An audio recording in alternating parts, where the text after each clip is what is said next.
Bismillahirrahmanirrahim. Assalamualaikum warahmatullahi wabarakatuh. Alhamdulillah, alhamdulillah, summa alhamdulillah, wala ilaha illallah, Allahu akbar. Alhamdulillahi rabbil alamin, wassalatu wassalamu ala asrafil anbiya'i wal mursalin wa ala alihi wa sahbihi wa sallim. Ashhadu an la ilaha illallah wa ashhadu anna Muhammadan abduhu wa rasuluhu la nabiyya ba'dah. Allahumma salli wa sallim wa barik ala Muhammad wa ala ali Muhammad. Faqala Allah ta'ala fi Qur'anil azim wa huwa asdaqul qailin. Ya ayyuhalladzina amanu qu anfusakum wa ahlikum nara. Alhamdulillah al-ayah. Alhamdulillah subhanallah wa la ilaha illallah. Wala ilaha illallah, Allahu akbar, Allahumma arhamna bil Qur'an, amin ya rabbal alamin. Alhamdulillah pada malam hari yang berbahagia ini Allah Subhanahu wa taala masih menyatukan ruh dan jasad kita untuk kemudian bisa mengumpulkan sebanyak-banyaknya bekal amal soleh. Dan alhamdulillah mumpung Allah masih memberi kesempatan kepada kita, maka kita jangan sia-siakan sebelum semuanya terlambat dan menyesal. Maka detik-detik hidup ini terlalu mahal untuk dibuang. Maka teman-teman semuanya hilangkan rasa malas, rasa ngantuk, lawan. Dan malam hari ini kita belajar lagi dan terus belajar. Belajar adalah sarana kita untuk mendekatkan diri kita kepada Allah Subhanahu wa taala. Salawat serta salam tercurah limpah kepada junjungan Nabi kita tercinta Nabiullah Muhammad sallallahu alaihi wasallam. Semoga kita dan keluarga dan orang-orang yang kita cinta kelak akan mendapatkan syafaatnya di saat harta, tahta dan kuasa tak lagi mampu menjadi penolong kita. Sahabat Amazing People semua, apa kabarnya? Sehat-sehat ya? Bismillah, alhamdulillah. Sahabat Amazing People dimanapun berada, alhamdulillah pada malam hari ini bertemu lagi kita dalam rubrik yang kita tunggu-tunggu, yakni kajian tafsir inspiratif bersama Ustadz Irfan Abu Nafid. Alhamdulillah beliau telah ada bersama kita, dan pada malam hari ini insya Allah kita pada kajian tafsir hari ini akan membahas tema yang cukup hangat di tengah-tengah masyarakat tentang merebaknya kembali, ya, menghidupkan kembali semangat untuk meliberalisasi anak-anak negeri ini, terutama anak-anak kaum muslimin. Apa itu? Semarak untuk membiasakan, ya, menerima ide-ide berbahaya, yakni LGBT. Ya, teman-teman semuanya sudah tahu baru-baru ini, ya, betapa masyarakat direkayasa sedemikian rupa untuk menyambut seseorang yang pernah melakukan aktivitas sodomi dan juga aktivitas pedofil pada anak-anak. Dan juga kita pernah mendapatkan kabar bahwa sekarang di iklan anak-anak juga sudah mulai rame, ya, iklan-iklan yang terselubung dengan aktivitas-aktivitas LGBT. Bahkan tidak heran pula banyak emotion di WhatsApp misalnya, kita cukup kaget juga di emotion di situ banyak sekali emotion yang menunjukkan bahwa eksisnya kaum LGBT di tengah-tengah kita. Dan saya pernah mendapatkan data. Ternyata mereka di tengah-tengah kita jumlahnya sudah jutaan, bahkan mencapai lebih dari 3 juta orang di Indonesia. Dan tentu ini sebuah kabar yang mengejutkan, dan tentu kita harus berwaspada dan makin hati-hati, terutama kepada buah hati kita. Kita tidak ingin anak-anak generasi kita hancur menjadi manusia-manusia yang tidak jelas juntrungannya. Manusia-manusia yang justru malah menjadi mental kebinatangan, ya, dan manusia-manusia yang rusak otaknya dan rusak jiwanya.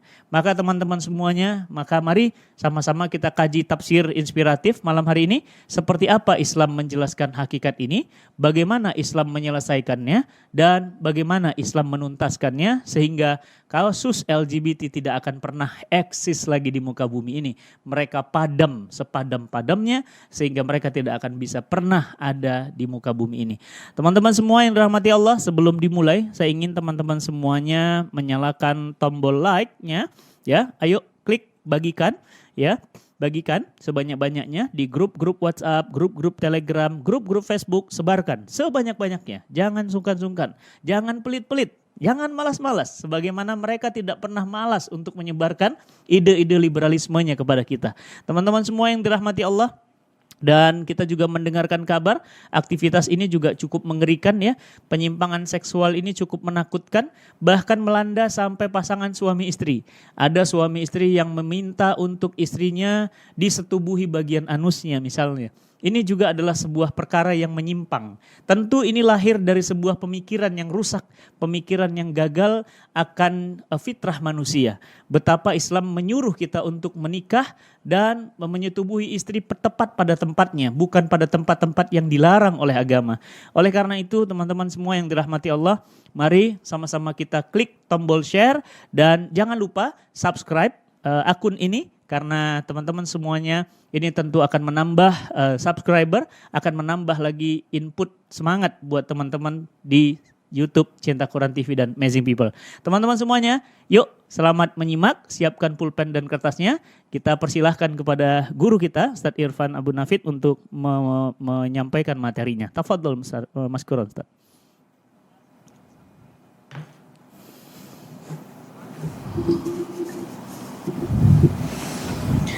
A'udzu billahi minasyaitonir rajim. Bismillahirrahmanirrahim. Alhamdulillahirabbil alamin. Alhamdulillahilladzi bi ni'matihi tatimmus shalihat. Wassalatu wassalamu ala Rasulillah wa ala alihi washabbihi wa man walah wa ba'du. Uhayyikum bi tahiyyatil Islam. Assalamualaikum warahmatullahi taala wabarakatuh. Waalaikumsalam. Bi fadillahi ta'ala bi taufiqi jazakumullahu khairan katsiran. Kepada tim Cinta Quran TV, terutama kepada Ustaz Fatih Karim dan juga para pemirsa sekalian. Di antara fenomena yang kemudian cukup mengagetkan, tapi sebetulnya tidak mengherankan tanda petik, karena fenomena tentang LGBT ini sudah ada jauh-jauh hari, dan bahkan kita mendapati di antara ayat Al-Quranul Karim, ikhwatil kiram a'azanallahu wa iyyakum, menggambarkan tentang kondisi kaum ini, tentang kondisi mereka. Nah, di dalam kesempatan malam kali ini kita akan banyak bicara di antara fenomena masalah umat Islam dikaitkan dengan tafsir ayat-ayat Al-Quranul Karim yang relevan berkaitan dengan fenomena LGBT, lesbian, gay, biseksual, dan transgender. Nah, sebagai informasi, saya pribadi termasuk orang yang terjun langsung, pernah menerapi penderita gay, itu laki-laki yang gay. Di lapangan Ruqyah Syariah saya mendapati beberapa kasus ketika ada kemudian remaja yang gay, saya ruqyah, ada pemuda yang gay pun juga pernah saya ruqyah, termasuk juga perempuan yang lesbi pernah meminta ruqyah dan lain sebagainya. Tentang ini di antara penelitian yang juga pernah saya teliti ketika di pasca sarjana, dan jelasnya sudah saya bukukan di 2 buku yang pernah saya tuliskan. Salah satunya buku yang akan kita kaji malam ini, LGBT, Ilusi Kaum Liberal versus Solusi Kaum Intelektual. Nah, dalam hal ini ikhwatil kiram ada kemudian ayat-ayat yang berbicara tentang topik ini. Kita akan banyak bicara tentang pengalaman. Ini real, kemudian saya hadapi secara langsung fenomena ini di dalam terapi ruqyah syar'iyyah. Nah, berbicara tentang LGBT, dia berasal dari singkatan lesbian, gay, biseksual, dan transgender. Di dalam perkembangannya ditambahkan dengan QI, LGBTQ. Queen, ini semakna, tapi saya tidak tahu apa kemudian bedanya. Tapi intinya jelas, kalau misalnya kita petakan, ada kemudian upaya-upaya untuk membumingkan LGBT. Nah, beberapa waktu belakangan ini, kenapa kemudian tema LGBT semakin mengemuka kembali? Karena ada kasus yang cukup heboh. Ada kemudian kasus yang cukup heboh. Ini disambut oleh berbagai macam kritik dari banyak pihak, terutama para orang tua yang masih sehat akal pikirannya bifadillahi ta'ala. Bagaimana kemudian konten yang jelas-jelas melakukan upaya liberalisasi pemikiran umat dengan cara menyusupkan konten pro terhadap LGBT itu di dalam konten YouTube Kids. Saya kira ini bukan tanpa alasan dan bukan tanpa tujuan. Ini bukan suatu hal yang kebetulan, tidak aneh. Karena memang komunitas-komunitas LGBT itu sendiri, dari penelitian yang saya teliti dari selama beberapa tahun belakangan ini, mereka memiliki komunitas-komunitas yang terstruktur dan terorganisir.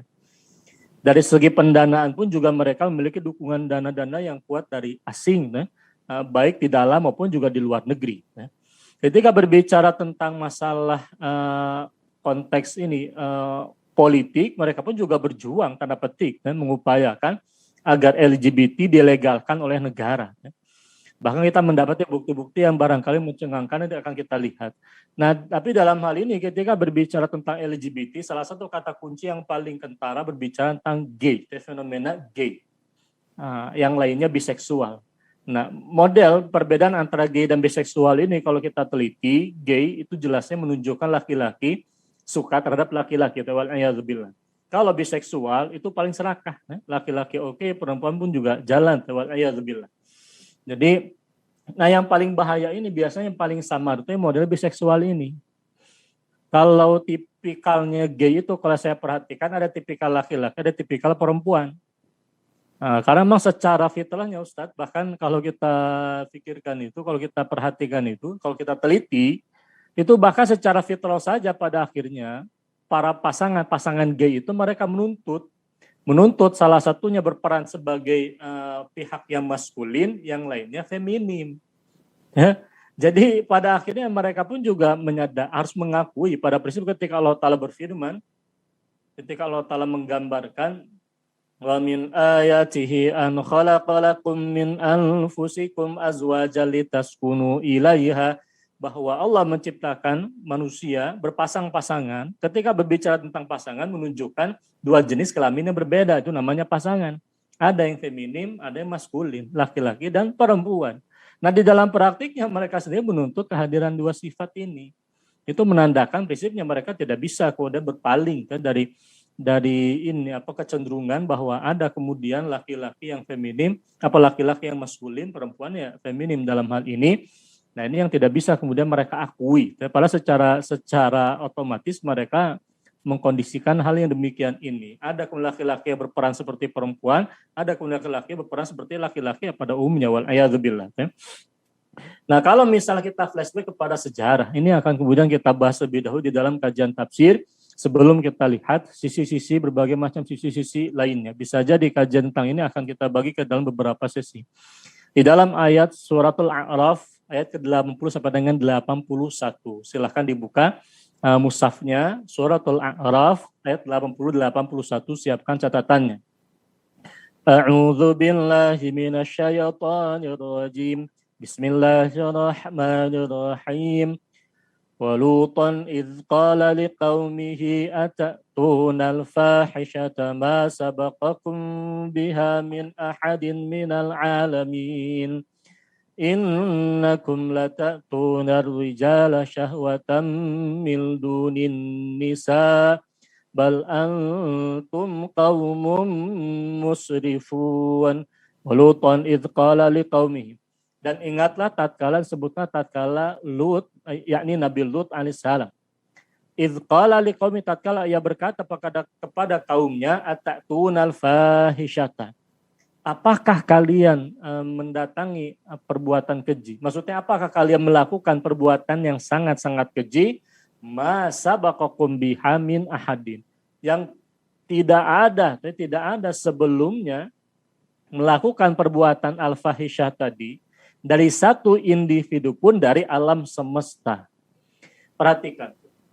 Di dalam ayat ini perbuatan al-fahisyah ketika Nabi Lut alaihissalam, karena memang begini, di dalam kitab Dirasat fil Fiqhil Islami digambarkan bahwa di antara kekhususan syariat para nabi terdahulu, mereka diutus kepada kaum-kaum tertentu. Lain halnya dengan Nabi SAW yang diutus kepada seluruh umat.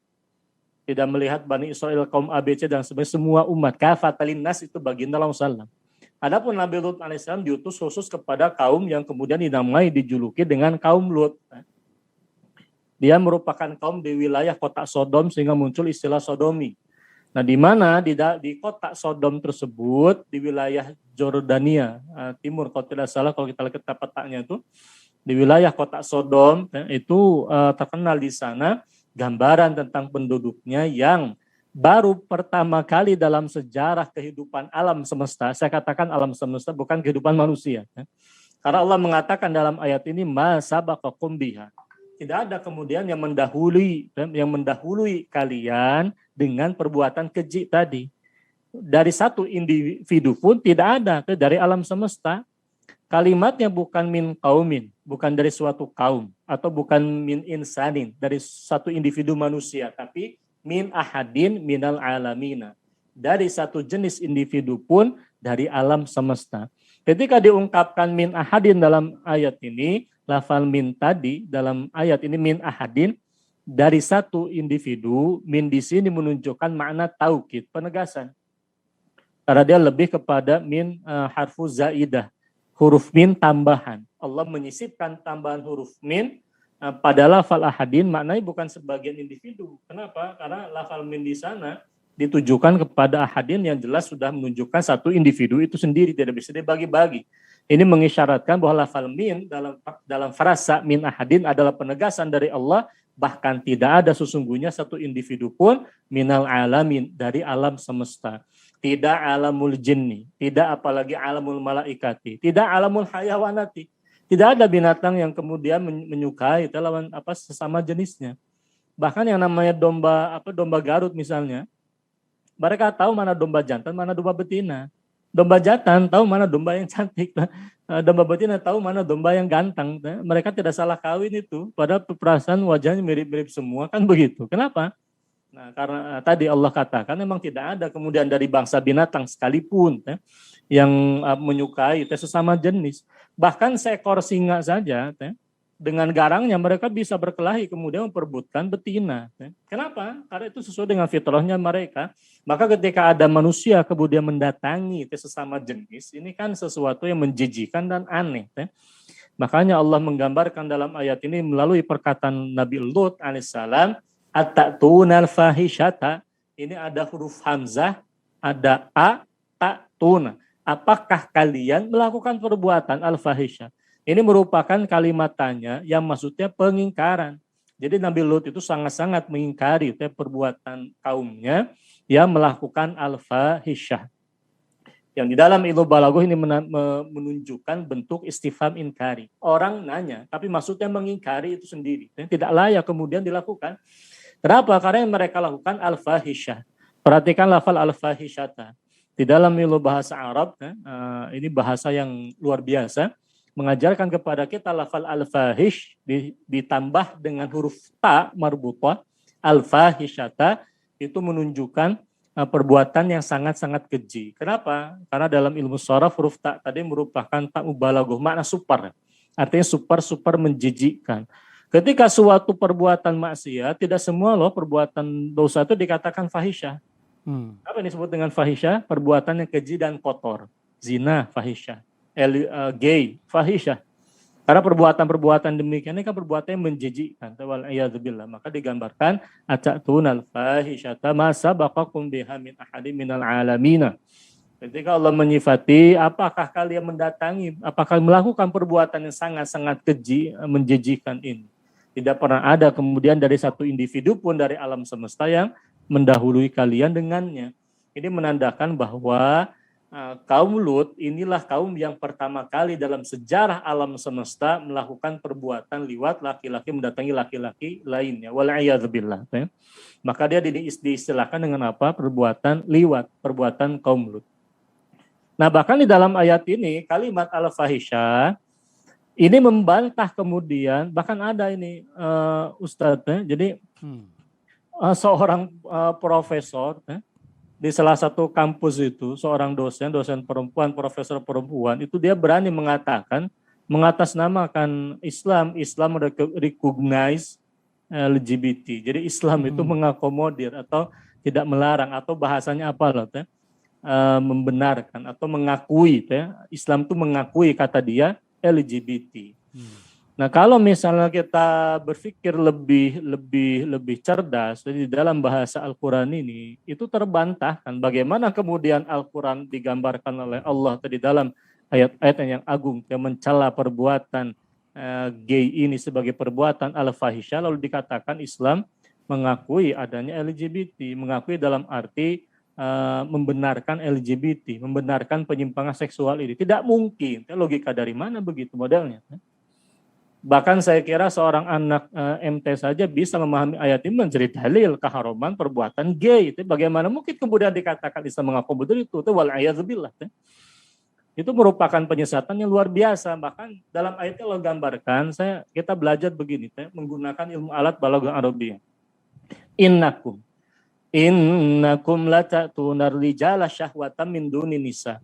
Di dalam ayat yang mulia ini ada lafal innakum, bahkan Allah merinci kembali di dalam ayat ini melalui lisannya Lut alaihissalam. Itu Allah nukilkan di dalam firman-Nya, Allah gambarkan di dalam ayatnya bagaimana Lut kemudian mengatakan innakum, sesungguhnya kalian. Disisipi dengan huruf inna itu penegasan, taukid. Apa faedahnya? Menampik adanya keraguan. Kalian ini benar-benar la ta'tuna rijala, sungguh-sungguh. Bahkan diikuti dengan huruf lam lagi, Ustaz. Jadi ada lafal inna taukid, la ta'tuna, huruf lamnya pun juga dia taukid, penegasan-penegasan semua ini. Ini apa? Meyakinkan kepada kita bahwa terlaknatnya kaum Lut itu justru yang paling menonjol karena mereka apa? La ta'tuna rijala syahwatan min duni nisa. Kalian telah mendatangi kaum laki-laki. Perhatikan lafal la ta'tuna. Ta'tuna itu di dalam ilmu sorof jelas maksudnya adalah antum, kalian laki-laki. Kalian para laki-laki telah mendatangi, benar-benar sungguh-sungguh mendatangi ar-rijala. Ar-rijala di dalam ayat ini pun juga kalau kita lihat di dalam kamus bahasa Arab maknanya adalah kaum laki-laki itu sendiri. Karena di dalam kitab Al-Mufradat fi Gharibil Quran, di dalam kitab Al-Mu'jam Al-Ishtiqaqi Profesor Muhammad Hasan Hasan, di dalam kitab Al-Mufradat fi Gharibil Quran Muhammad Rugib Al-Asfahani, di dalam kitab para ulama ar-rijalu mukhtasun bidzakari. Itu apa, ar-rijal menggambarkan laki-laki itu sendiri. Artinya ketika Allah menukilkan perkataan Nabi Lut alaihissalam, innakum, sesungguhnya kalian benar-benar telah mendatangi kaum laki-laki. Apa yang dimaksud dengan la ta'tuna rijala dalam ayat ini? Syahwatan min duni nisa, maksudnya adalah berbuat gay itu sendiri. Menariknya Allah tidak menggunakan bahasa yang kotor di dalam ayatnya. Meskipun perbuatan itu perbuatan kotor, tapi Allah menggunakan bahasa kinayah. Menggunakan lafal atayati, mendatangi kaum laki-laki. Tapi perbuatan ini diperjelas dengan kalimat syahwatan. Ini menandakan bahwa perbuatan mendatangi laki-laki di sana adalah mendatangi laki-laki pada arah duburnya. Wal'iyadzubillah, artinya melakukan perkawinan sejenis. Kenapa? Karena lafal syahwatan di dalam ayat ini, di dalam ilmu sorof, di dalam ilmu bahasa Arab, menunjukkan makna alasan. Nah, ini menunjukkan alasan. Alasan kaum Lut mendatangi lagi kaum laki-laki adalah syahwat. Oh, berarti maksudnya apa? Maksudnya adalah kawin sejenis itu sendiri.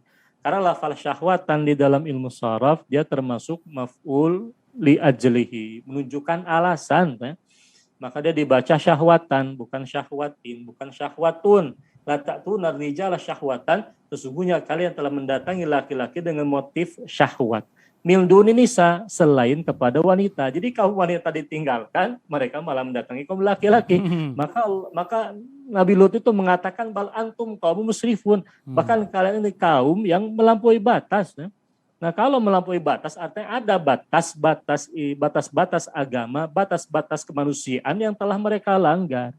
Lalu bagaimana mungkin kemudian kita bisa membenarkan asumsi penyesatan kaum LGBT yang mereka mengklaim bahwa LGBT itu bukan disorientasi seksual. Itu mereka melakukan penyesatan opini itu.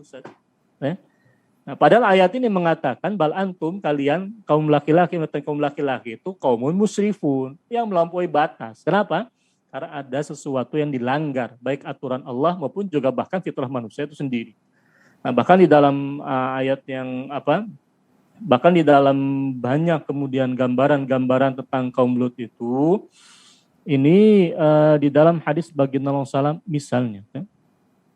Bagaimana kemudian baginda Rasulullah SAW mengatakan, Inna akhwafa ma akhafu ala ummati amalu qaumi Lutin. Sesungguhnya di antara hal yang aku khawatirkan atas umat adalah perbuatan kaum Lut. Bahkan di dalam hadis, ketika Nabi SAW khawatir terhadap sesuatu, itu menandakan apa? Sesuatu yang buruk pasti. Lalu bagaimana tiba-tiba ada seseorang yang mengaku muslimah mengatakan LGBT diakui oleh Islam. Lah, yang memiliki Islam ini siapa? Allah dan Rasulnya, atau mereka ini yang mengatakan sembarangan mengatasnamakan Islam? Padahal harusnya mereka mengaku jujur saja bahwa saya dalam kurung orang tersebut berpendapat bahwasanya LGBT LGBT itu benar. Itu kan lebih jelasnya seperti itu. Itu pendapat pribadinya. Tapi pendapat Allah yang menciptakan dia dan orang-orang yang semisal itu jelas yang namanya perbuatan Lut itu perbuatan yang terlaknat.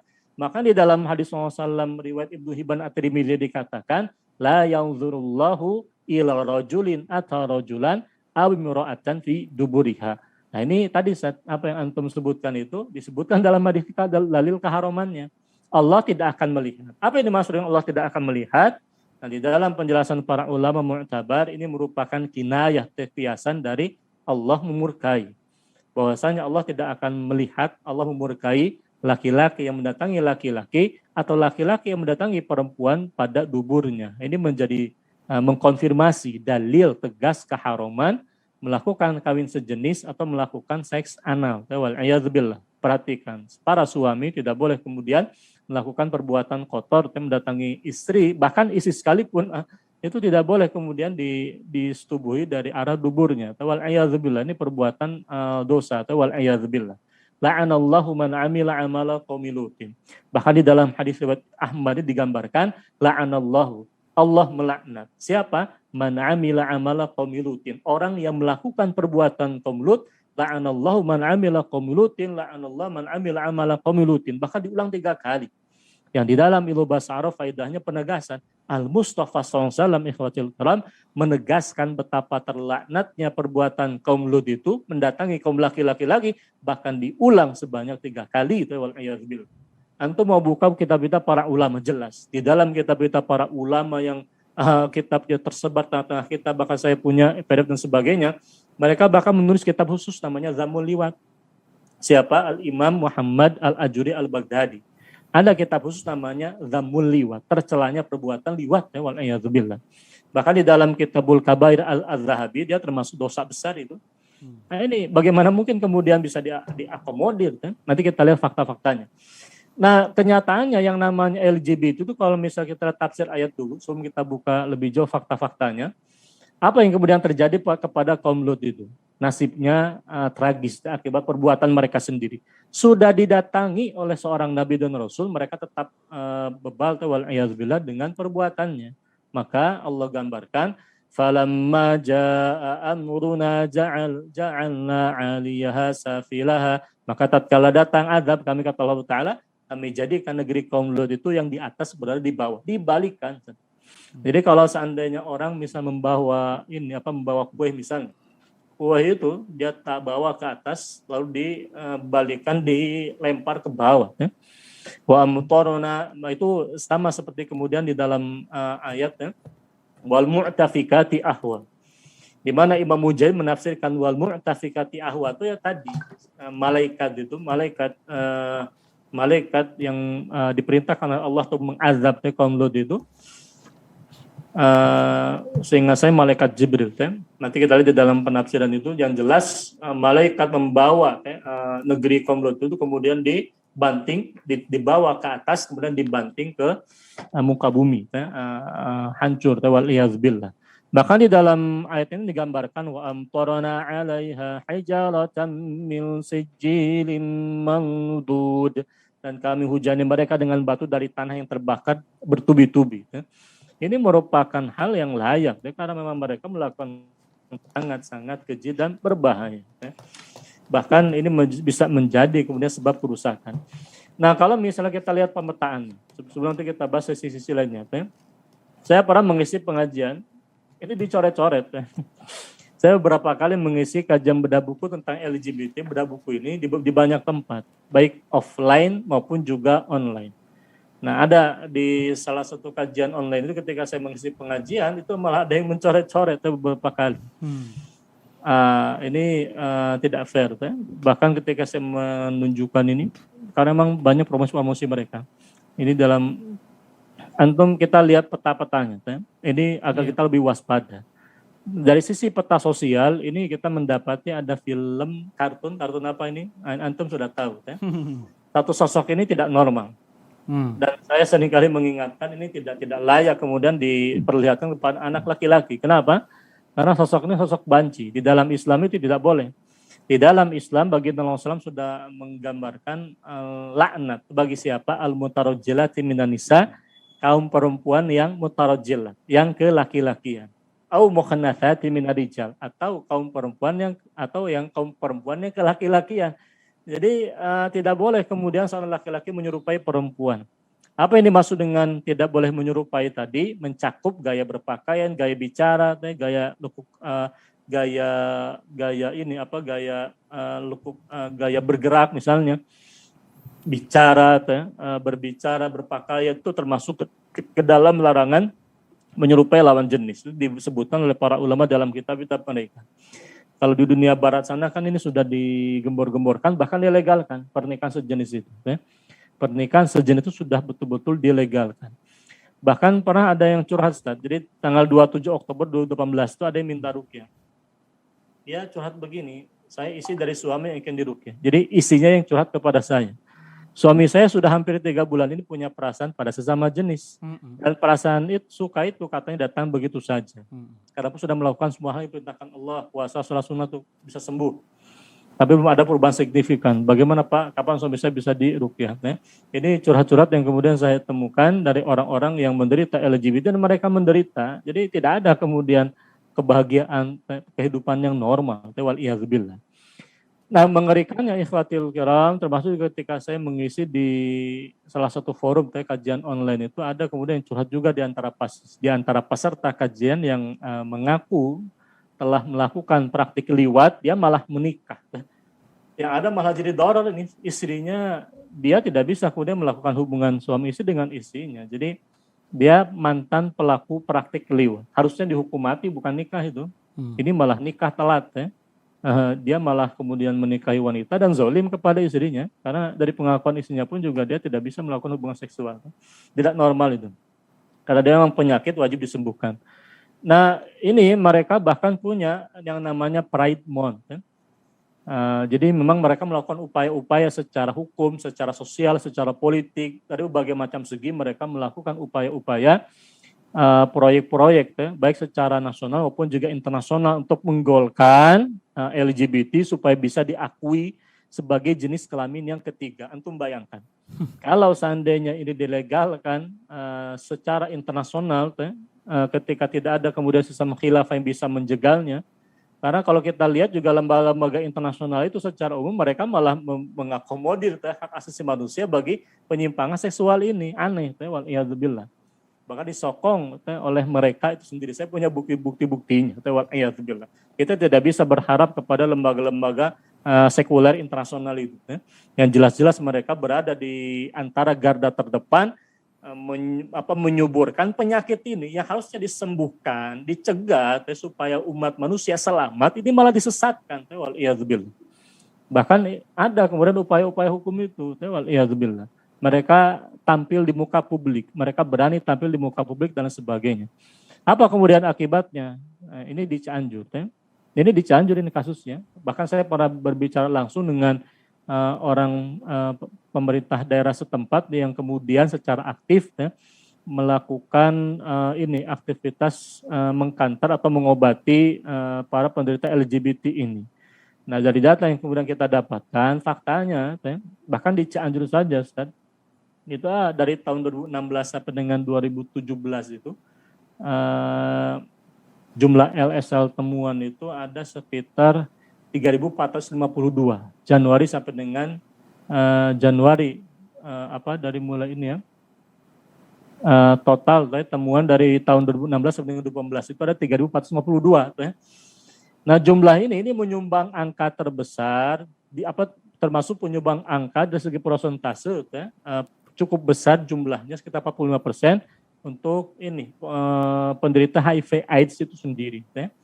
Bahkan jadi kalau misalnya ada program untuk mengobati HIV/AIDS, sebagian besarnya diantaranya ini berbicara tentang para penderita gay ini. Wal'iyadzubillah. Nah, kita kan juga publik Indonesia pernah dikagetkan dengan kasus di luar negeri sana. Salah seorang oknum dari negeri ini kemudian melakukan pemerkosaan terhadap laki-laki. Laki-laki memerkosa laki-laki. Wal'iyadzubillah. Ini kasus. Wal'iyadzubillah. Bagaimana kemudian secara aktif juga mereka melakukan upaya-upaya promosi liberalisasi. Bahkan kalau kita lihat juga fakta-fakta model begini kan di luar negeri sana bahkan sudah dilegalkan, bahkan diakui ya. di dalam peta politiknya itu diakui perkawinan sejenis itu diakui secara legal. Wal'iyadzubillah. Mereka menggunakan berbagai macam media. Ada media secara langsung, ada diwakili oleh artis-artis seleb yang terkenal. Wal'iyadzubillah, model begitu. Termasuk juga secara politik.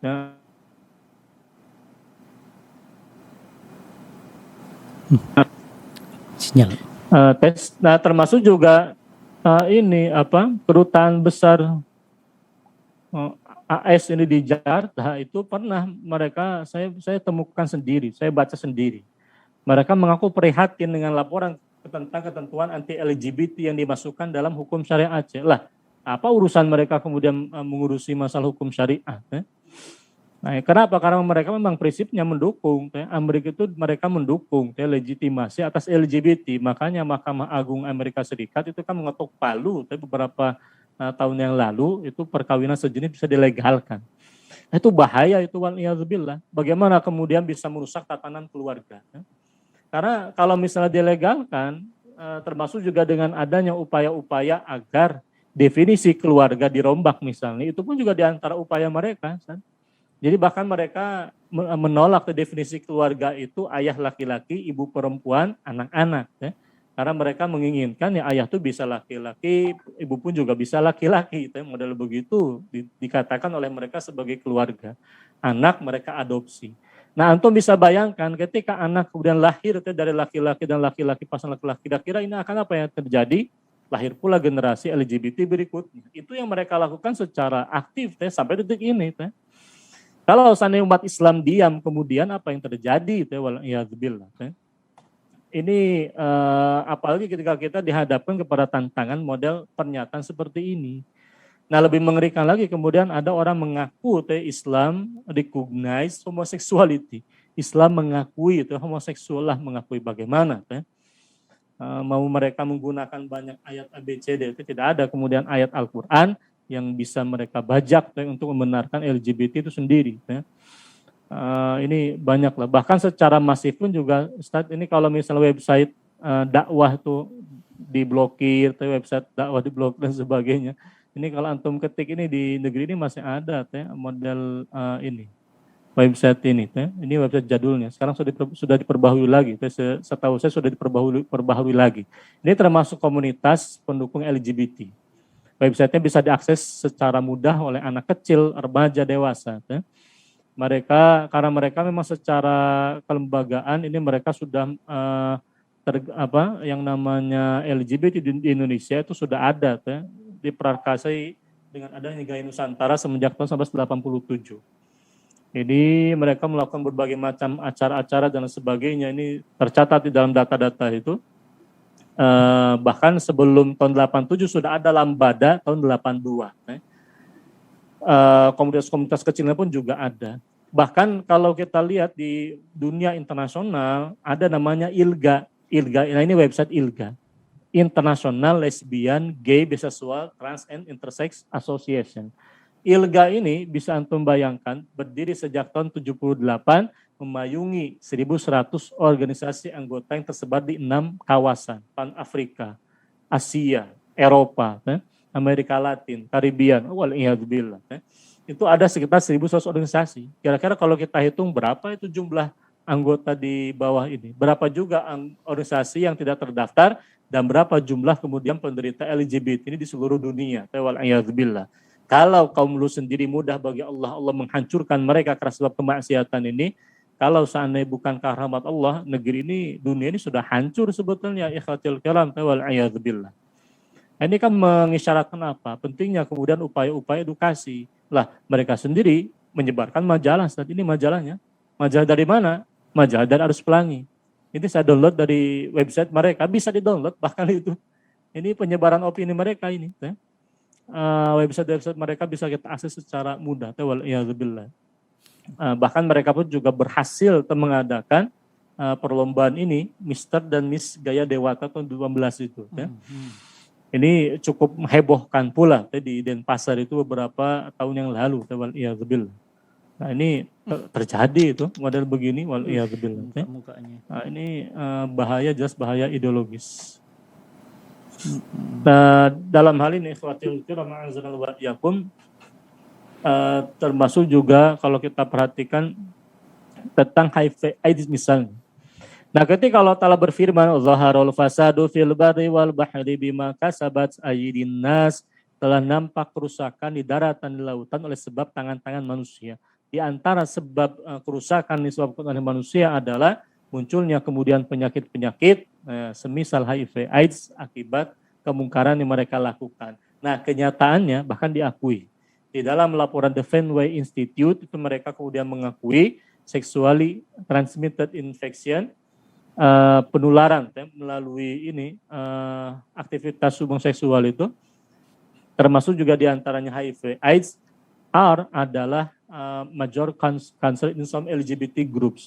Ini merupakan yang namanya HIV AIDS, ini diakui di dalam laporan The Fenway ini merupakan hal yang paling utama, menjadi arus utama perhatian dari beberapa kelompok komunitas LGBT. Kenapa? Karena memang ini yang menjadi yang tersebar di tengah mereka ini. Ini kita mendapati datanya. Jadi penyakit HIV AIDS pun ini banyak kemudian menimpa para penderita LGBT. Ini mau ditutup-tutupi bagaimana? Ini penyimpangan, jelas penyimpangan. Makanya beberapa kelompok-kelompok LGBT itu bahkan mereka melakukan mengakomodasi pelayanan kesehatan atau dukungan terhadap kesehatan bagi para penderita LGBT yang tertimpa HIV, penyakit-penyakit kelamin itu, sifilis, wal'iyadzubillah. Nah, ini model begini kenapa kemudian tidak disadari? Afala yatadabbaruna al-Quran. Apakah kemudian mereka tidak belajar bagaimana Al-Quran? Allahu Azza wa Jalla yang menciptakan mereka, yang menciptakan seluruh manusia telah memperingatkan perbuatan LGBT. Di mana di dalam Islam itu punya peranan. Bahkan di dalam Islam jangankan melakukan perbuatan laki-laki mendatangi laki-laki. Antum bisa bayangkan dalam Islam itu, Ustaz, itu laki-laki tidur sekasur saja dengan laki-laki itu nggak boleh. Makanya santri Cinta Quran Center tuh sengaja kita kasih, memang harus kita kasih kasur satu persatu. Itu sudah sering saya ingatkan. Antum sudah dikasih kasur satu-satu, jangan kemudian menyatukan kasur tidur berdua, nggak boleh kata saya kan. Kenapa? Karena dalam Islam ada namanya hukum mudhaja'ah. Sampai kasur saja di dalam Islam diatur. Itu kenapa? Karena saking sayangnya Allah Ta'ala kepada manusia, sampai masa tidur pun juga diatur. Kenapa kemudian diatur? Karena banyak buktinya, kenyataannya perilaku LGBT di antara penyimpangan terjadi karena laki-laki tidur sekasur dengan laki-laki lagi. Makanya di dalam Islam, di dalam hadis, di dalam fikih itu disimpulkan, tidak boleh kemudian laki-laki tidur sekasur dengan laki-laki lainnya. Nah, ini menjadi PR para ibu, para ayah. Kalau mereka punya anak, tolong ketika anak kemudian sudah berusia 7-10 tahun apalagi, itu dipisahkan tempat tidurnya itu dari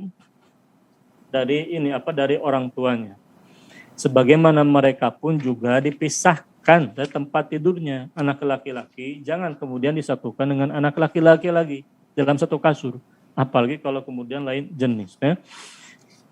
Nah, di dalam perinciannya, jadi ini di dalam hadis SAW bahkan digambarkan hal yang demikian itu. Ini di antara upaya bagaimana Islam itu mencegah munculnya penyakit ini.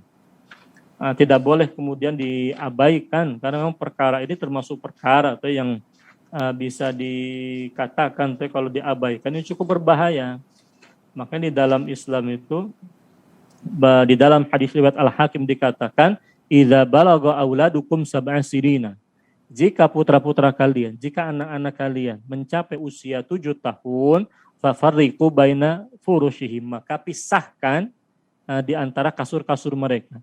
Maka pisahkanlah tempat tidur mereka. Wa idza balagha asyara sirina fadribuhum ala sholati. Kalau mereka kemudian tak mau sholat usia 10 tahun ya pukul, takdib, diperingatkan untuk mereka melaksanakan sholat.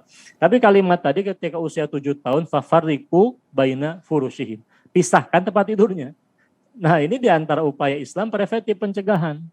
Bahkan bukan hanya preventif, ketika Islam kemudian mengajarkan olahraga ketangkasan. laki-laki bisa belajar memanah. Ya. Bagaimana kemudian di dalam Islam itu belajar berenang dan sebagainya. Ini menandakan bahwa Islam sangat memperhatikan kemudian pencegahan menyimpangnya perasaan seseorang. Nah, ada kalanya orang para penderita LGBT mereka mengaku tidak ridho terhadap ketetapan dari Allah masalah kelamin itu. Mereka mengatakan saya adalah laki-laki dalam tubuh yang salah.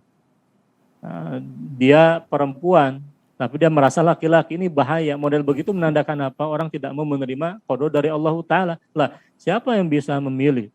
Mau jadi laki-laki atau perempuan? Ketika Allah menciptakan Anda laki-laki, itu artinya Allah terbaik memilihkan Anda sebagai seorang laki-laki. Ketika Anda diciptakan Allah dalam bentuk perempuan, itu artinya keputusan dari Allah yang terbaik bagi Anda. Karena Allahu ya'lam wa antum la ta'lam. Allah mengetahui. Nah, Islam kemudian menggariskan, tidak boleh kemudian seorang laki-laki misalnya menyerupai lawan jenis, itu diatur dalam Islam. Makanya di dalam perincian itu bagaimana Islam melakukan upaya preventif pencegahan. Dari mulai meneguhkan karakter laki-laki perempuan. Anak laki-laki jangan dikasih boneka, anak perempuan jangan dikasih mainan laki-laki. Itu menandakan apa? Peneguhan karakter laki-laki dan perempuan itu sendiri. Islam pun juga menggariskan ya tidak boleh kemudian ada upaya perilaku seksual menyimpang, masalah kasur diatur dan sebagainya. Dari segi pendekatan persuasi pun juga Islam ya terlibat aktif menggariskan prinsip-prinsip berbicara tentang tadi LGBT itu sendiri di samping kuratif pengobatan secara individu dan keluarga. Bagaimana peranan masyarakat pun juga wajib melakukan amar ma'ruf nahi munkar, tidak boleh membiarkan penyimpangan ini satupun. Ketika ada fenomena yang demikian itu, lakukan secara aktif. Ketika saya pernah ditanya oleh salah seorang peserta ketika saya mengisi di salah satu kampus kampus terkenal di Bogor itu, ada kemudian salah seorang mahasiswi yang bertanya, Ustadz, saya punya kawan yang kemudian di asrama perempuan-perempuan. Ada kemudian ada orang perempuan yang aneh, mereka seperti pacaran, dekat sekali dan sebagainya. Model begitu saya katakan hati-hati. Mereka keluarkan saja dari asrama, bahaya. Kalau model begitu dipelihara, khawatirnya mereka terbukti lesbian, menyebarkan penyakit menular. Yang namanya LGBT, kenapa dia bisa menular dari hubungan itu? Bahkan ada saat itu salah satu pasien ruqyah saya yang dia mengaku menjadi korban dari praktik sodomi. Anehnya dia curhat begini. Jadi waliyadzubillah dia curhat begini. Saya ini benci tapi rindu. Ini saya tidak ngerti. Dia mengaku waliyadzubillah dia mengaku benci kepada si pelaku tapi muncul kerinduan. Lah, memang begini Zat, saya lihat di kamarnya itu saya aneh. Dia laki-laki ketika keluar pakai lip gloss. Keluar pakai bedak. Itu kan tidak lazim. Sakit. Betul-betul kelihatan dia pakai bedak itu, pakai lip gloss kelihatan. Ketika saya lihat di kamarnya kok ada boneka, ada foto ganteng orang-orang Arab, waliyadzubillah. Saya kan telusuri, lah ternyata akhirnya dia mengaku korban dari sodomi dan dia sudah ikut komunitas-komunitas di salah satu kota besar di Jawa Barat itu. Orangnya sudah wafat, sudah meninggal dalam usia yang muda. Pernah saya ruqyah sebelum yang bersangkutan itu meninggal. Pernah menikah tapi gagal, pernikahannya gagal. Waliyadzubillah tidak tahu kenapa. Tapi yang pasti saya lihat juga kemungkinan penyakit LGBT-nya belum selesai. Ini wal'iyadzubillah. Ini bahaya sekali dan tidak mudah. Saya jujur saja begini, Zat. Kalau ada penderita LGBT minta diruqyah, mending saya milih yang kena santet sajalah. Wal'iyadzubillah, kalau bisa milih itu. Susah itu meruqyah yang LGBT, tidak mudah. Dia harus ke psikiater, ke psikolog, minum obat, isi kepalanya kemudian diluruskan, pemahaman paradigmanya, diruqyah, terapi taubat itu lengkap terapinya. Kenapa? Karena di zaman sekarang masalahnya tidak ada kemudian tanda petik seorang al-imam yang menjadi perisai, penguasa yang menjadi perisai bagi masyarakat itu sendiri. Kenapa? Karena di dalam Islam, antum bisa bayangkan pelaku LGBT, pelaku gay ya, bukan LGBT.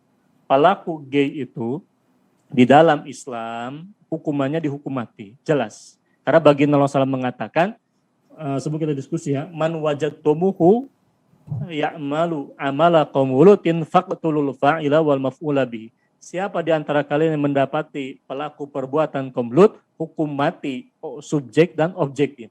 Maksud hukum mati baik yang berada di atas atau di bawahnya. Waliyadzubillah. Nah, ini menjijikan yang pasti di dalam pendapat para ulama. Bagaimana cara hukuman matinya? Kalau Ali bin Abi Thalib dibakar, Ustaz. Cocok itu.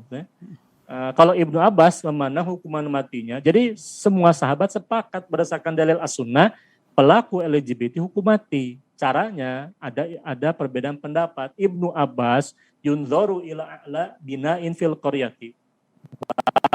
Ke gedung yang paling tinggi, fayur maluti minhu munakiban. Kemudian dia dilemparkan dalam posisi kepala di bawah, kaki di atas, diikat. Summa yutsba'u bil hijarati. Kemudian ikuti dengan lemparan bebatuan. Kira-kira ada tidak orang-orang gay yang berani ujung gigi? Tidak ada. Adapun pelaku lesbian, transgender, kalau mereka tidak melakukan aktivitas gay, ya jelas tidak. Kalau lesbian, yang namanya pelaku lesbian ditakzir. Dia diserahkan kepada kodi yang memutuskan sanksinya. Kalau pelaku transgender, mereka yang mengubah alat kelamin, ini pun juga termasuk kemaksiatan.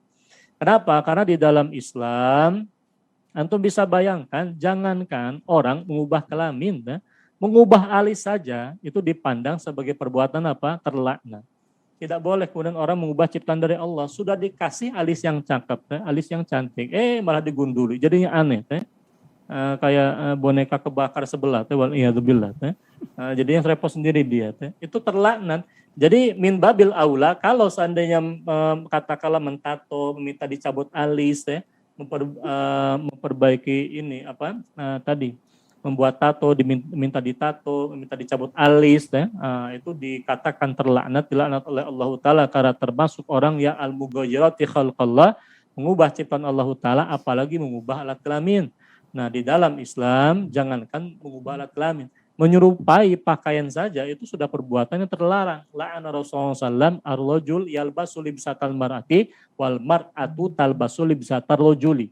Baginda Rasulullah melaknat laki-laki yang memakai pakaian perempuan, perempuan yang memakai pakaian laki-laki. Tolong, ketika ada acara televisi, orang menyerupai lawan jenis.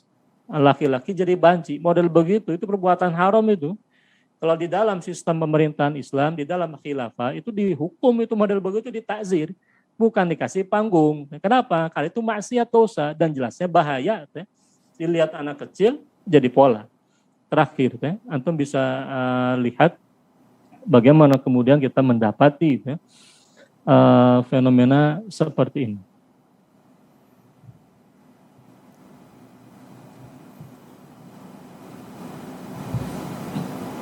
Ini saya kira termasuk penyimpangan ini perilaku.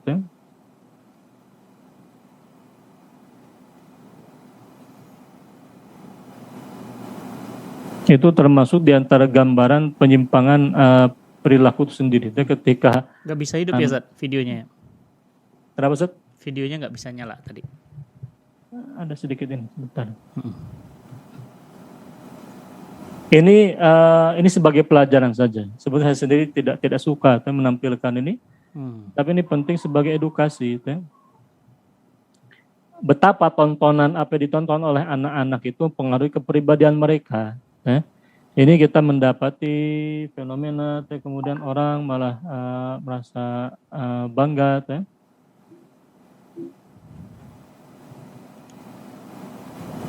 Ini nggak muncul satu bentar.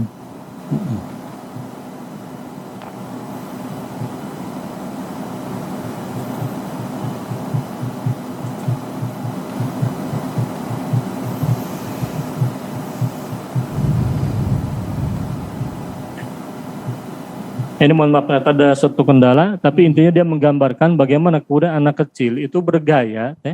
Jadi anak laki-laki, tapi dia berperilaku menyerupai ini para artis-artis perempuan Korean pop itu.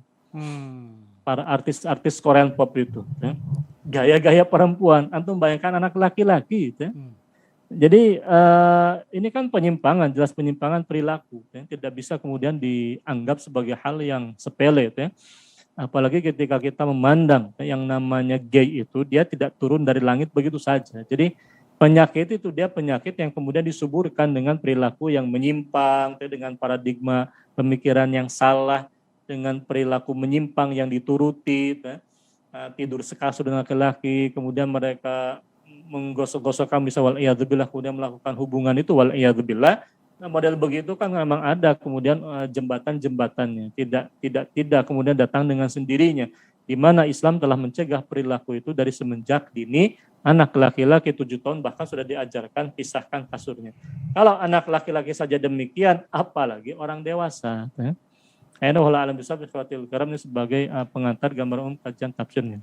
Iya, alhamdulillah, masya Allah, detail sekali ya. Ustadz Irfan menjelaskan kepada kita betapa dari akarnya tadi bahwa ini adalah perbuatan terlaknat yang tidak pernah dilakukan oleh kaum-kaum sebelumnya.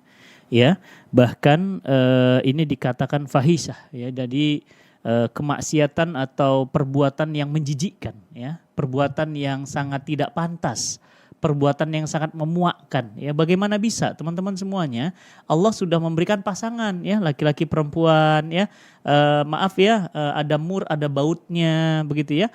Kalau mur sama mur itu gimana gitu ya, atau baut dengan baut gitu ya, atau misalnya mur masuknya bukan ke baut gitu ya, mur masuknya kemana gitu ya, ke aduh ya Allah, sakit itu ya, itu otaknya sakit, benar-benar sakit. Jadi teman-teman semuanya waspada, hati-hati ya.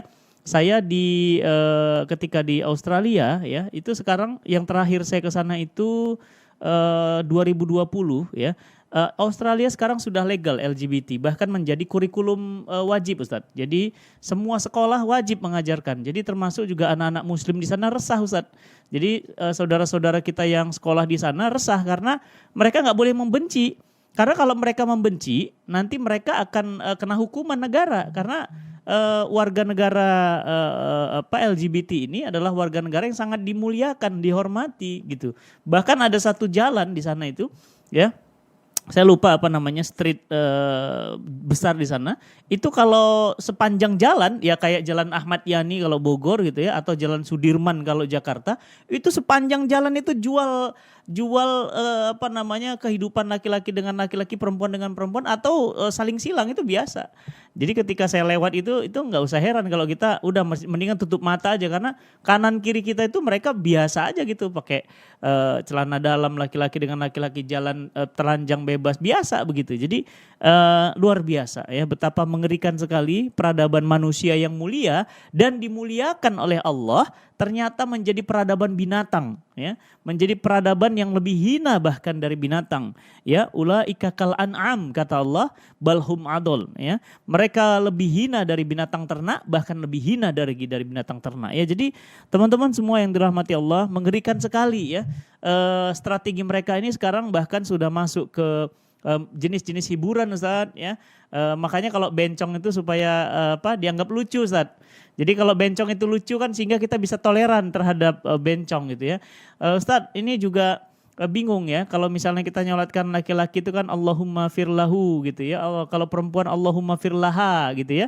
Kalau bencong gimana, Ustaz ya? Allahumma firlahu hahaha gitu ya. Jadi bingung ya, dibilang laki-laki enggak, dibilang perempuan udah enggak gitu. Jadi bagaimana ini imamnya mau nyolatkan ya? Jadi teman-teman semuanya, mengerikan sekali ya. Ini krisis identitas dan sakit ya, penyakit jiwa.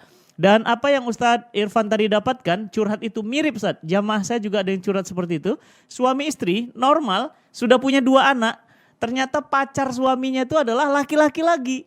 Jadi dia punya selingkuhan tapi laki-laki lagi. Ya, bahkan dengan tenang dia mengatakan bahwa ya aku mencintainya gitu ya, seperti aku mencintaimu gitu ya. Jadi memang ini penyakit jiwa ya, penyakit jiwa teman-teman, sakit. Nah baik teman-teman semuanya, ini Masya Allah ramai sekali yang nonton malam ini. Mudah-mudahan ini mendapatkan pencerahan semuanya. Tapi agar lebih banyak lagi yang nonton pada malam hari ini, yuk kita share ya. Klik tombol share dulu, klik tombol share ya. Ayo di grup-grup WA nih, di grup-grup WA kita teman-teman, banyak yang belum nonton nih ya. Banyak yang belum nonton, banyak yang belum belum bersama kita ya, mendapatkan hidayah ya insyaallah. Ustadz, ini materinya bagus banget tadi PPT-nya. Apakah para peserta bisa mendapatkan PPT itu, Ustadz? Bisa, Ustadz. Bisa ya. Kalau bisa nanti panitia dari tim admin akan memberikan linknya ya teman-teman semuanya. Nanti di tombol chat diklik aja linknya. Nanti kita akan share ya. Linknya diklik. teman-teman akan dapat share nih. Luar biasa tadi data-data, fakta Ustadz Irfan detail sekali mengumpulkannya beserta juga tafsirnya ya, Masya Allah. Teman-teman semuanya, baik saya ingin berikan kesempatan bertanya bagi teman-teman semuanya. Ya, sudah di-share ya. Beneran nih. Udah di-share ya. Jangan kalah sama LGBT, mereka nge-share di mana-mana loh. Kita masa yang baik-baik nggak berani nge-share ya. Ayo di-share dong ya. Di-share ya, jangan malu-malu. Di WA, di grup Telegram ya, share semuanya ya. Klik tombol bagikan.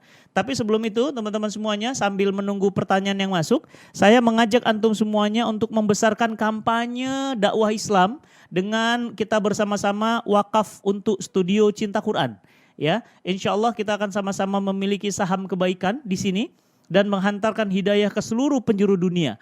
Dan salah satunya kita akan melawan kampanye LGBT di studio ini ya. Teman-teman semuanya, kita akan punya studio yang besar dengan kapasitas terbaik, dengan penyiar terbaik, dengan tim terbaik. Dan insya Allah teman-teman semuanya bisa bergabung dengan cara klik tombol donasi wakaf studio. Ya, klik tombol donasi, saya klik ya. Tombol donasi wakaf studio. Nah, di situ ada wakaf online silahkan dan ada komitmen wakaf. Maksudnya gimana? Jumlah yang tidak kecil silahkan dituliskan dan teman-teman komitmen. Mau sebulan, mau 2 bulan, mau 3 bulan silahkan tuliskan ya. Baik teman-teman semuanya, mudah-mudahan itu menjadi pahala jariah yang mengalir abadi selama-lamanya meskipun kita sudah tiada nanti ya. Ustadz, ini banyak sekali respon yang luar biasa dan pertanyaan ya. Ini ada pertanyaan Ustadz. Pertanyaannya adalah bagaimana cara menyembuhkan Ustadz? Kalau pengalaman Ustadz ya, menyembuhkan kalau yang terkena LGBT ini, terutama perempuan suka dengan perempuan Ustadz. Ya, untuk menyembuhkannya. Yang pertama kan begini, jadi dalam bahasa Al-Quran itu perbuatan mereka digambarkan sebagai perbuatan yang tidak berakal. Bahkan Nabi Lut alaihissalam itu pernah mengatakan, alaisa minkum rajulun rasyid.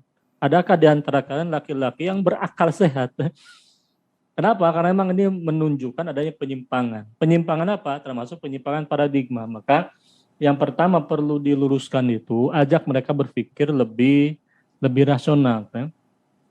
Bagaimana kemudian perempuan bisa menikah dengan perempuan bisa kita akui legal. Lah mereka sendiri terlahir ke dunia karena siapa? Karena orang tua mereka, laki-laki dan perempuan normal. Mereka kemudian bisa lahir, kenapa? Karena lahir dari orang tua yang normal. Bahkan nenek moyang kita siapa? Adam alaihissalam. Menikah dengan siapa? Sayyidah Hawa, kan begitu. Laki-laki, perempuan. Tidak ada yang namanya jenis ketiga. Artinya ini ada kemudian penyimpangan paradigma. Termasuk juga mencakup tadi misal contoh orang mengatakan saya ini laki-laki di tubuh yang perempuan di tubuh yang saya laki-laki di tubuh yang salah. Dia perempuan tapi dia merasa laki-laki maka dia suka dengan perempuan. Itu menandakan prinsipnya yang namanya perempuan lesbian pun mereka menuntut adanya perbedaan laki-laki dengan perempuan, perempuan dengan laki-laki. Itu fitrahnya, itu terbukti ya, pada pasang lesbian di mana pasang lesbian ada yang tampak seperti laki-lakinya, ada yang penampilannya betul-betul ya perempuan pada umumnya. Begitu pula di kalangan gay, ada yang laki-laki normal seperti laki-laki pada umumnya, ada yang laki-laki yang kebanci-bancian. Itu menandakan apa? Mereka membutuhkan 2 unsur pembedaan tadi. Ya. Bedanya mereka melakukan itu melampiaskan hawa nafsunya kepada sesama jenis, yang tidak normal. Maka yang pertama perlu dilakukan adalah perlu kemudian meluruskan paradigma mereka. Makanya saya memandang menangani kasus ini perlu keterlibatan psikiater. Karena para psikolog, psikiater itu memandang prinsipnya ini termasuk penyimpangan seksual sama saja. Apakah mereka kemudian melakukan berbagai macam framing bahwa ini bukan merupakan penyimpangan seksual, ini normal-normal saja, kan ada tuh model-model klaim-klaim seperti itu yang saya temukan di lapangan itu. Kenyataannya itu jelas perbuatan yang menyimpang, karena orang tua mereka yang mengatakan itu normal sendiri itu pasti laki-laki dan perempuan normal. Jadi tadi melibatkan psikiater itu bisa menjadi alternatif cukup penting. Di samping tadi keterlibatan para ulama menasihati, keterlibatan psikiater, di samping juga melakukan terapi tobat. Susahnya kalau mereka tidak mau tobat, susah itu. Terlebih kita tidak ada kemudian negara yang bisa menghukum mereka karena tidak ada di dalam rancangan sistem persangsian di negeri ini atau di negeri kaum muslimin pada umumnya yang bisa menjerat mereka. Tidak ada sistem takzir itu. Kalau dalam sistem pemerintahan Islam al-khilafah ada yang namanya sistem takzir. Qadhi beristihad. Qadhinya bukan sembarang qadhi, bukan sembarang hakim, tapi seorang ulama yang mampu beristihad. Mereka beristihad seorang perempuan lesbi dikenai sanksi ABCD. Ini diantara upaya apa? Preventif sekaligus kuratif. Mereka kemudian dikenai sanksi hukuman menimbulkan efek jerah. Nah, di samping tadi, seorang penderita lesbian tidak boleh kemudian bergabung dalam komunitas-komunitas LGBT yang tersebar di tengah masyarakat yang ada itu. Ya.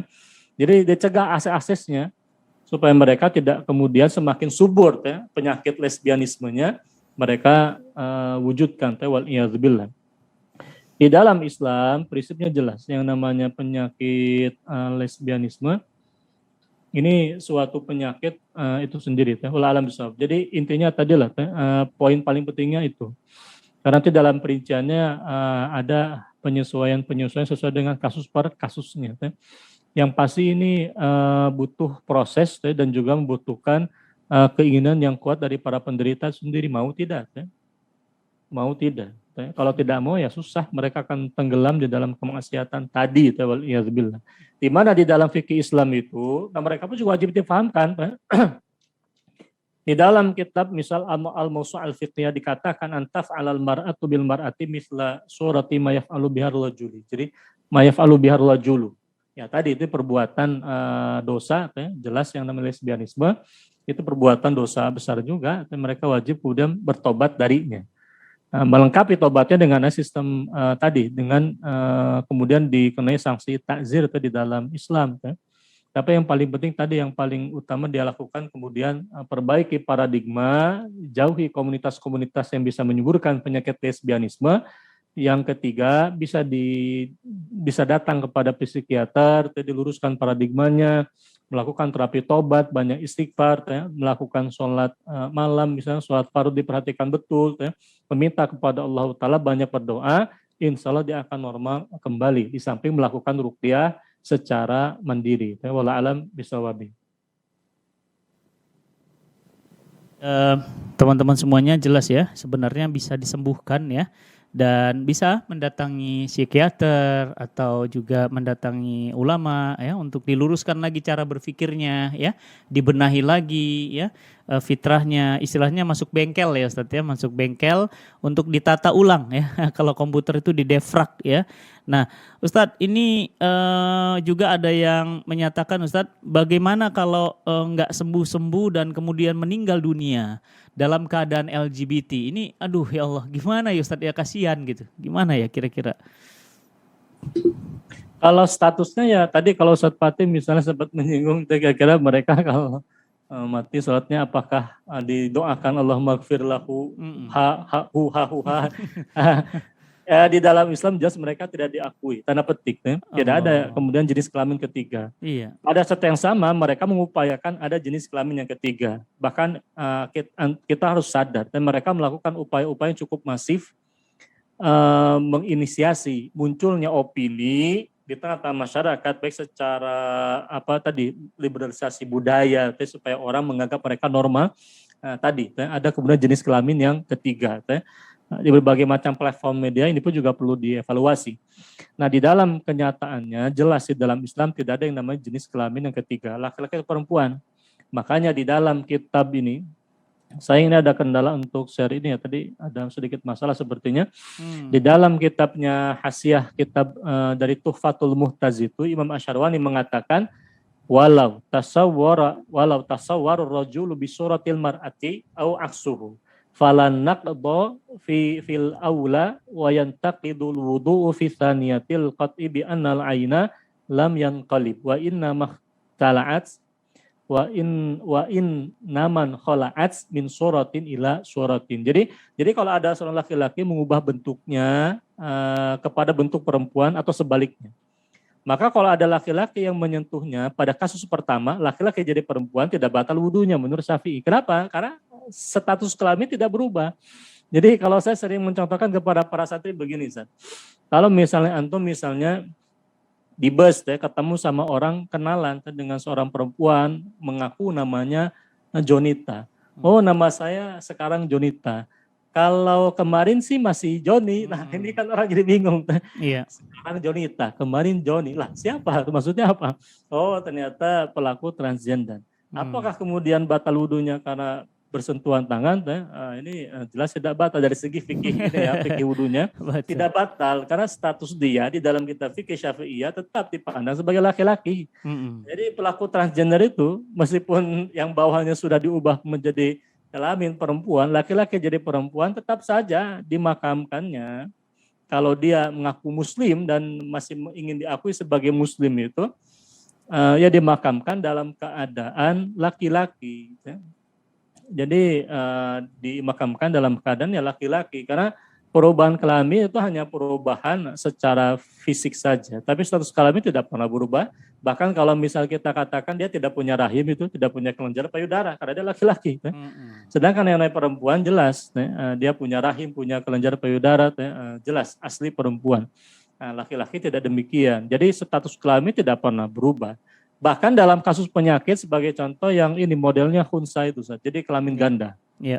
Orang semenjak lahir itu punya kemudian jenis kelamin ganda. Nah, nanti dilihat apakah kemudian unsur kelaki-lakian lebih kuat. Misal ketika semenjak kecil menjelang dewasa kemudian muncul, mohon maaf, misal dua kelamin yang berkembang dua-duanya, laki-laki dan perempuan. Nanti dilihat kira-kira dalam pemeriksaan medis dia lebih cocok kepada laki-laki atau perempuan. Dia punya rahim atau tidak. Kalau dia punya rahim bisa dipastikan dia perempuan. Kalau dia tidak punya rahim dan tidak ada kelenjar payudara, dia laki-laki. Nah, ini kan membutuhkan pemeriksaan kesehatan itu sendiri. Itu modelnya khunsa, itu bukan transgender. Kalau transgender normal utuh tiba-tiba ingin diubah. Itu penyimpangan, keharaman jelas. Iya, jadi jelas ya teman-teman ya. Jadi ini luar biasa ya, memang penyakit yang aduh kita ngeri ngelihatnya ya. Dan ini jangan ditoleransi ya teman-teman ya, jangan dianggap remeh karena Islam sendiri sangat berat tadi hukumannya. Ali bin Abi Thalib pendapatnya adalah dibakar hidup-hidup. Kemudian pendapat ulama yang para sahabat yang lain dilempar dengan batu, dilempar dengan posisi yang tinggi, dengan posisi kepala di bawah, kaki di atas gitu ya. Dijatuhkan dari gedung yang tinggi ya. Ini ada pertanyaan Ustadz. Maaf Ustadz, maaf katanya. Bagaimana ya kok malah yang kayak gini di pesantren malah banyak gitu. Kiai sama santrinya. Ini sakit apa gitu ya. Kiai kan ilmunya banyak, orang soleh. Kiai kan banyak mengkaji kitab ulama. Kiai ini kan ya pewaris para nabi. Kok malah pada liwat ya Ustadz? Nah itu. Yang pertama jelasnya kita perlu saya klarifikasi terlebih dahulu, jelasnya tidak ini tentu oknum ya. Dan tidak bisa kita generalisir. Saya sudah hidup dan mengembangkan pengalaman 2 pesantren, semuanya ya normal. Kenapa? Karena ajaran-ajaran Islam tentang tadi hal yang paling kecil, misal masalah kasur itu betul-betul dipisahkan. Ya. Di 2 pesantren ketika saya bekerja berkhidmat sebelumnya itu selama 10 tahun lebih itu betul-betul dijaga. Pergaulan laki-laki dan perempuan dijaga. Ketika yang ada yang bersikap aneh-aneh mirip perempuan itu mulai diperhatikan. Ketika ada kemudian laki-laki santri oknum santri misalnya yang tampak ke laki-lakian atau ke perempuan-perempuanan, ini tidak pernah saya temukan. Tapi yang pernah saya temukan bisa seorang karyawan yang laki-laki tapi dia seperti perempuan kelakuannya, Ustaz. Itu diperhatikan oleh lembaga, model begitu dikeluarkan karena tidak normal. Jadi betul-betul pesantren itu kalau memang betul-betul care masalah ini, dia akan perhatikan hal-hal kecil seperti itu. Nah, insya Allah kalau di Cinta Quran Center selalu jauh, karena kita jaga itu. Ibadillahi ta'ala. Termasuk tadi. Jadi kalau misalnya ditanyakan kenapa kemudian terjadi di sebagian kecil, karena kalau kita persentasenya tidak banyak juga sebetulnya, tapi juga memang ada kasus oknum per oknumnya. Itu bisa jadi barangkali karena tidak memperhatikan ajaran Islam dalam bab tadi masalah kasur itu. Pada saat yang sama mereka laki-laki semua, sedang muncul gejolak-gejolaknya, tidurnya dihamparkan, mohon maaf, misalnya seperti pindang itu, berjejer, atau misalnya dalam suatu kasus misal berdua, wal'iyadzubillah. Jadi saya kira tidak terjadi begitu saja, tapi ada runutan ceritanya yang kemungkinan bisa jadi kemudian kurang diperhatikan oleh orang-orang yang memiliki sholahiyat itu sendiri. Nah ini tentu wajib dievaluasi. Ya. Tapi jelasnya tidak bisa kita generalisir, banyak juga kemudian pesantren yang bagus yang menjaga dari praktik-praktik menyimpang ini. Karena jelas dalam kitab fikih diharamkan mereka paham insyaallah taala. Wallahu a'lam bishawab. Iya, Masya Allah ya teman-teman, ini cuma hanya pecilan kecil sekali ya. Kalaupun itu terjadi ya karena kesalahan, tidak justru karena tidak menjaga adab-adab Islam ya. Tidak dipisah laki-laki perempuan, tidak diperhatikan pertumbuhan santrinya ya. Jadi kalaupun itu terjadi sama sekali tidak pernah kemudian ada dalam pesantren yang sebenarnya gitu ya. Jadi jangan mengidentikan pesantren dengan tempat homo ya. Nauzubillah min zalik, itu berarti kita sudah melakukan fitnah ya. Jadi teman-teman hati-hati dalam mengungkap fakta bahwa itu ada ya, tapi itu salah gitu kan. Sebenarnya tidak ada dan selalu ada dalam pesantren, nggak selalu begitu ya. Baik teman-teman, nggak terasa Ustadz waktunya habis ternyata, dan teman-teman semuanya mohon maaf banyak sekali pertanyaan dan komentar dari teman-teman yang belum kami respon semuanya. Tapi kecenderungan teman-teman untuk sangat berminat ini luar biasa, dan nampaknya ada kendala ya Ustadz ya untuk men-share materi ya. Ada kendala untuk men-share materi ya. Gini aja deh teman-teman, langsung aja mungkin follow Instagramnya guru kita ya, Ustadz Irfan Abu Nafid ya, insyaallah. Yuk klik ya teman-teman, klik tombol di bawah ini. Kami sudah share Instagram guru kita ya, Ustadz Irfan, dan teman-teman bisa langsung mungkin bertanya, bisa langsung DM ke beliau ya. Jika ada kajian-kajian juga bisa ikut mengundang beliau untuk menjadi narasumber. Dan beliau insya Allah siap dengan materi apapun yang teman-teman minta ya. Mau dari akidah, syariah, ibadah, fikih ya, akhlak, syirah dan yang lainnya. Silahkan teman-teman semuanya ya. Ini di bawah ini sudah kami cantumkan Instagram beliau. Teman-teman silahkan langsung memfollow Instagramnya dan mengikuti kajian beliau dimanapun ya. Ustadz, mohon izin Ustadz sebelum ditutup, saya ingin ada 2 pertanyaan seperti biasa. 1 pertanyaan di Cinta Quran TV, hadiahnya adalah minuman herbal ala Nabi, dan 1 lagi di Amazing People, hadiahnya juga adalah ala Nabi. Insya Allah saya kirimkan langsung besok Ustadz. Bangga, 1 pertanyaan Ustadz. Yang pertama pertanyaan cukup mudah. Apa makna al-fahisyata secara bahasa? Itu yang pertama Ustadz. Ya, baik. Buat Cinta Quran TV ya, al-fahisyah itu secara makna bahasanya apa ya? Baik, itu 1 untuk di Cinta Quran TV. Silahkan dijawab ya, yang paling cepat dan benar ya. Ingat ya, ini giveaway. Yang paling cepat dan benar kami akan berikan hadiahnya ya. Dan 1 lagi Ustadz, di Amazing People Ustadz. Yang kedua, apa hukuman bagi pelaku liwat? Ya, bagi teman-teman di Amazing People, apa hukuman bagi pelaku liwat ya? Liwat ya. Ya, bukan nasi liwet ya, bukan liwet ya, liwat. Iya, al-fahisah ya, al-fahisah di sana adalah bisa nggak saat disebut dengan keji? Tes. Ya Ustaz? Ada yang lain tidak? Keji, kerusakan, perbuatan keji dan menjijikkan. Perbuatan keji dan menjijikkan. Ya. Perbuatan keji dan mungkar. Yang lebih tepat tadi keji dan menjijikkan. Iya. Keji dan menjijikkan ya. Fahisatan ya. Zamzam Arijati ya, Arjati. Zamzam Arjati ya. Mas Zamzam ini ya, Arjati, Mas Zamzam Arjati, perempuan berarti ya. Ya, silahkan nama, alamat, nomor handphonenya ya. Nama, alamat, nomor handphonenya tolong dikirimkan ke Instagram @cintaquranstore. Sudah ada di bawah ini ya Instagramnya, Zamzam ya. Insya Allah tolong dikirimkan ya. Nama, alamat, nomor handphone. Insya Allah kami akan kirimkan hadiahnya besok, minuman herbal ala Nabi yang menjaga kesehatan kita sekeluarga. Selamat ya. Dan 1 lagi di Amazing People ya. Tadi pertanyaannya boleh diulang lagi Ustaz? Mohon izin Ustaz.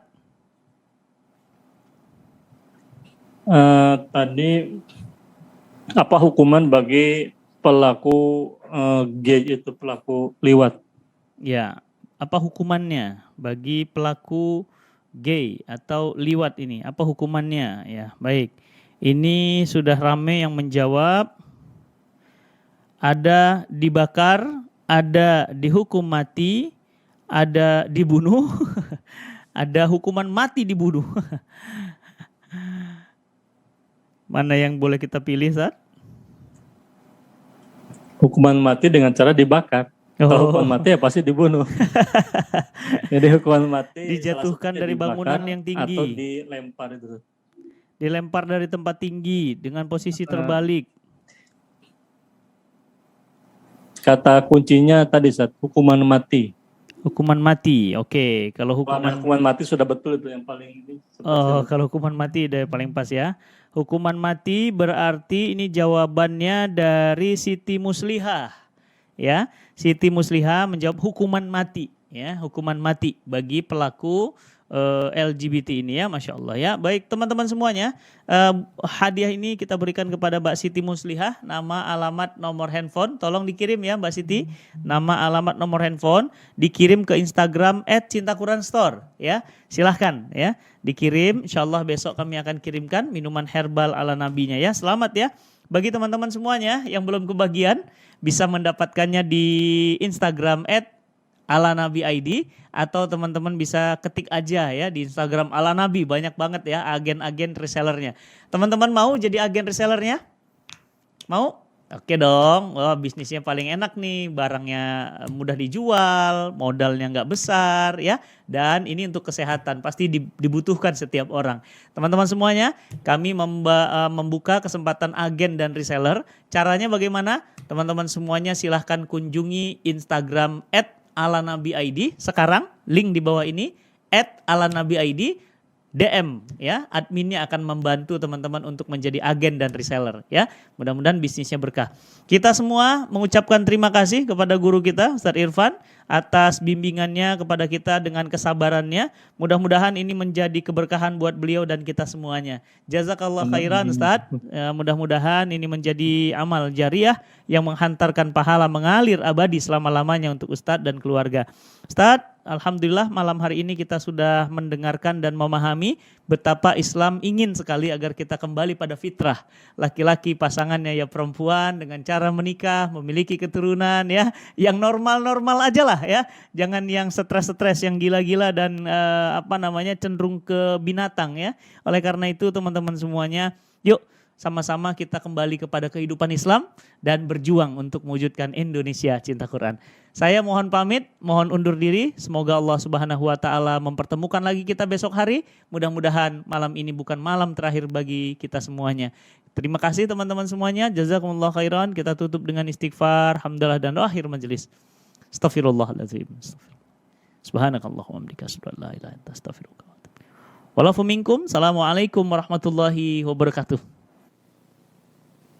Assalamualaikum warahmatullahi wabarakatuh. Alhamdulillah sepanjang tahun 2020 Cinta Quran Foundation telah berhasil melaksanakan program Amazing Quran di bulan Ramadan, digelar dengan melaksanakan di 17 Ramadan sebanyak 17 pembicara, 17 jam non-stop dan 17 qori nasional dan internasional.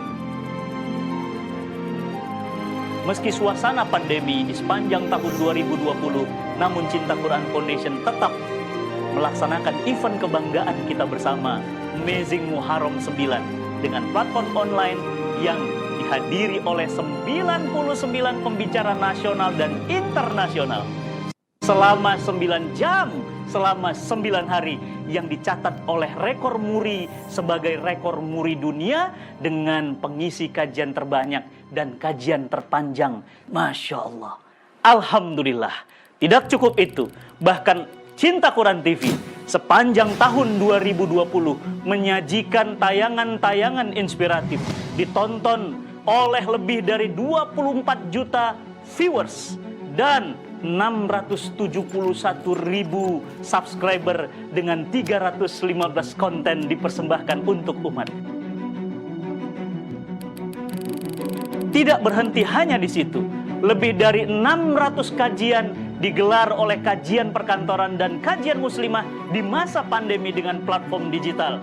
dinikmati oleh lebih dari 22.000 jamaah kajian sepanjang tahun 2020. Allah Subhanahu wa Ta'ala sebaik-baik penolong kita semuanya, maka tidak ada keraguan kecuali hanyalah semua milik dan pertolongan Allah Subhanahu wa Ta'ala. Salam cinta Quran. Assalamualaikum warahmatullahi wabarakatuh.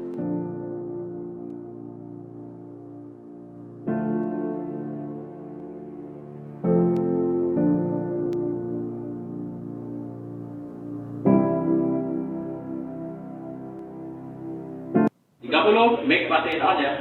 Aman ya? Tidak ada keraguan. 3, 2. Bismillahirrahmanirrahim. Masya Allah ya, itulah program yang syiar.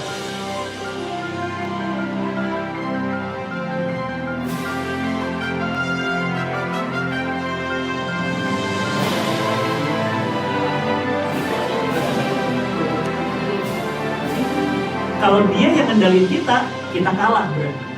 Saya tuh yang melihat sendiri berpikirnya adalah kemudian yang ada gitu. Ternyata saya diajak berpetualang dengan berpetualang ya. Aku akan jadi matanya ketika melihat, aku akan jadi telinganya ketika mendengar, aku akan jadi kakinya ketika berjalan. Artinya jika kita dekat sama Allah, Allah makin mencintai kita.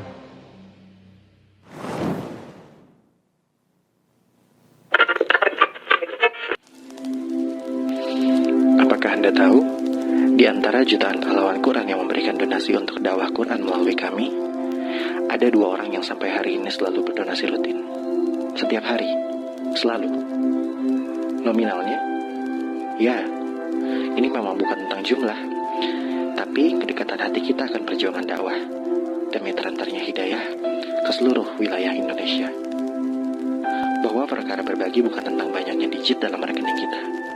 Ini tentang kemauan membersamai, menguatkan, dan berbagi dengan apapun yang kita miliki.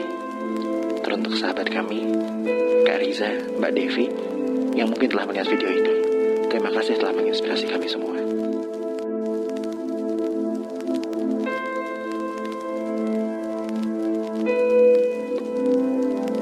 Jazakumullah khairan katsiran.